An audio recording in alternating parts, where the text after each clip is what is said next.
مجھے نہیں پتا کہ میرے اصحاب سے زیادہ وفادار کسی کے اصحاب ہوں۔ عزیزان گرامی، شاید میں ایک یا دو وجہ بتا رہا ہوں، شاید وہ وجہ ہوں اور شاید آپ کے نزدیک مقبول ہوں کہ کیوں امام نے یہ کہا کہ میرے اصحاب سے زیادہ کسی کے بھی اصحاب وفادار نہیں ہیں۔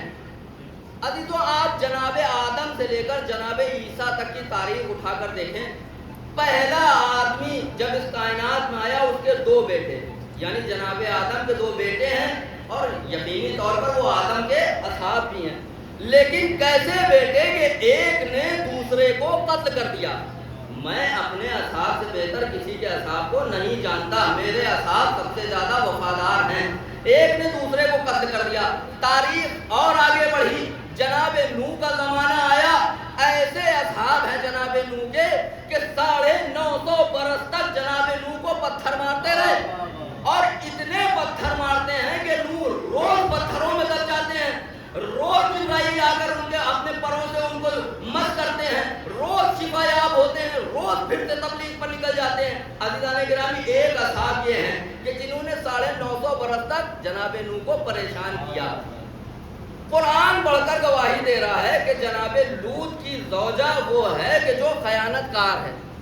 عزیزان گرامی، اصحاب امام حسین میں عام کر دوں، انصار امام حسین علیہ السلام، تو اب اس انصار کی فہرست میں اصحاب امام حسین بھی ہیں، ناصر امام حسین علیہ السلام بھی ہیں، ناصرہ امام حسین اور جناب زینب سلام اللہ علیہ بھی موجود ہیں۔ عزیزان گرامی، جناب لوط کی زوجہ، قرآن گواہی دے رہا ہے کہ یہ خیانت کار ہیں۔ آگے تاریخ پڑھی، جناب عیسیٰ کے بعض اصحاب ایسے ہیں کہ جو جناب عیسیٰ کو اذیتیں دے رہے ہیں، جناب عیسیٰ کو پریشان کر رہے ہیں۔ بہت جلدی میں گزر رہا ہوں، آخری نبی کا زمانہ آیا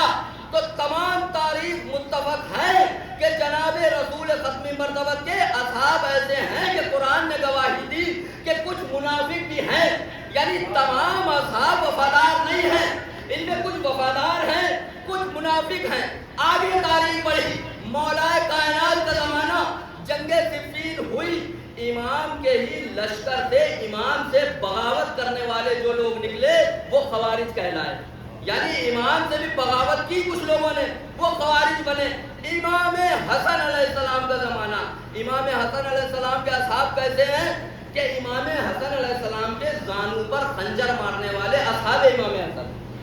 خنجر مارا۔ تاریخ آگے کہتی ہے کہ جب امام نے صلح کر لی تو یہی جو اپنے آپ کو اصحاب حسن کہلاتے تھے، انہوں نے امام حسن کو سلام کیسے کرنا شروع کیا، السلام علیک یا مذل المؤمنین، اے مومنین کو ذلیل کرنے والے، معاذ اللہ خاتم بتائیں، امام کے لیے یہ فکر استعمال کیے، اے مومنین کو ذلیل کرنے والے، تم پر ہمارا سلام ہو۔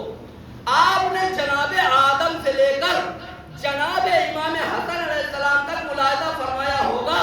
تو آپ کو یہ بات کا اندازہ ہو گیا ہوگا کہ چاہے نبی ہوں، چاہے ہمارے امام ہوں، وہاں اصحاب کی دو کیٹیگری پائی جاتی ہے۔ ایک اصحاب وہ ہے جو انبیاء کے وفادار، ایک اصحاب وہ ہے جو انبیاء کے وفادار نہیں ہے۔ انبیاء سے بغض کرنے والے، انبیاء سے محبت کرنے والے دو کیٹیگری پائی جا رہی ہیں۔ رسول کے زمانے میں مومن بھی پائے جا رہے ہیں، منافق بھی پائے جا رہے ہیں، علی کے زمانے میں مومن بھی پائے جا رہے ہیں، خوارج بھی پائے جا رہے ہیں، حسن کے زمانے میں مومن بھی پائے جا رہے ہیں، نواسب بھی پائے جا رہے ہیں۔ نبی کے زمانے میں عالم یہ ہے کہ نبی اگر جنگ کے لیے بلاتے ہیں تو کچھ لوگ میدان چھوڑ کر کہیں اور نظر آتے ہیں۔ مولا کائنات نہج البلاغہ میں مولا کائنات کے یہ فکریں موجود ہیں کہ میں تم کو جب سردیوں میں جنگ کے لیے بلاتا ہوں تو تم یہ کہتے ہو کہ سردیاں بہت ہیں، ہم گرمیوں میں جنگ کریں گے، اور جب ہم تمہیں گرمیوں میں جنگ کے لیے بلاتے ہیں تو تم گرمی کا حوالہ دے کر بچنے کی کوشش کرتے ہو۔ عزیزان گرامی، آپ نے غور کیا، اصحاب ایسے ایسے ہیں کہ جو کبھی میدان میں رکتے ہیں، کبھی بھاگ جاتے ہیں، کبھی نبی بلایا کرتا ہے مڑ کر نہیں دیکھتے، لیکن کربلا کے اصحاب کو سلام کیجئے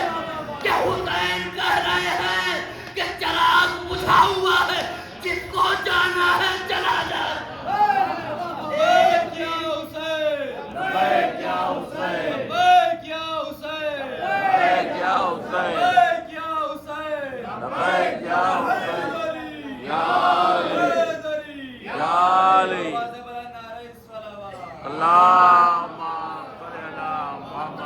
کہتی ہے کہ عجیب جوہری ہے یہ کائنات کے جوہری جب کسی ہیرے کو پرکھتے ہیں تو دنیا بھر کے نور روشن کر لیتے ہیں. کائنات کا اکلوتا جوہری ہے کہ جس نے اپنے ہیروں کو پہچانا تو چراغ بجھا کر پہچانا اور کوئی بھی جاننے کے لیے تیار نہیں. تاریخ نے کہا کہ امام حسین علیہ السلام کہہ رہے ہیں چلے جاؤ, لیکن جب چراغ جلا تو زہیر کی گردن پر تلوار ہے, عباس اپنے ہاتھ میں نیزہ پکڑے ہوئے ہیں, قاسم بڑھ بڑھ کر کہہ رہے ہیں مولا ایک مرتبہ نہیں اگر 70 مرتبہ بھی ہمیں جلا دیا جائے اس کے بعد پھر زندگی دی جائے, قسم خدا کی پھر بھی ہم آپ کے دامن کو نہیں چھوڑیں گے. کیسے کیسے صحابی ہیں, کیسے کیسے اصحاب امام حسین علیہ السلام لے کے آئے ہیں کربلا کے میدان میں. آپ نے شاید نہ سنا ہو, شاید آپ کے لیے نئی بات ہو, میں 2 یا 3 انصار امام حسین علیہ السلام کا ذکر کر کے مسائل پر آ جاؤں گا. پہلا ناصر امام حسین علیہ السلام, مقصد بڑا ہے تو امام حسین علیہ السلام جو ساتھی لے کر آئیں گے, جو مدد کرنے والے لے کر آئیں گے, وہ بھی ایسے ہوں گے جو کائنات میں سب سے بڑے ہوں گے, کائنات کے سب سے وفادار ہوں گے. پہلا وفادار امام حسین علیہ السلام کا جس کا نام ہے بشیر ابن عمرو حضرمی, کتاب کا نام ہے فرقان الحجہ, کتاب کا نام ہے ابصار العین. دونوں کتابوں میں آپ جا کر دیکھ سکتے ہیں اس شہید کا تذکرہ. بشیر ابن عمرو حضرمی, شاید کوئی نئی بات ہو عزیزوں, یہ صحابی امام حسین علیہ السلام کربلا کے میدان میں امام حسین علیہ السلام کے ساتھ ہے. خبر دینے والے نے آ کر یہ خبر دی کہ مولا آپ کا جو یہ ناصر ہے بشیر ابن عمرو, اس کا ایک بیٹا شہر رے میں تھا, رے میں اس کو کچھ لوگوں نے اسیر بنا لیا ہے اور اس کو چھوڑنے کے لیے وہ کچھ دولت کا تقاضا کر رہے ہیں. کربلا کے میدان کا یہ واقعہ ہے. بشیر ابن عمرو حضرمی نے یہ بھی بات سنی, امام حسین علیہ السلام نے بھی یہ بات سنی.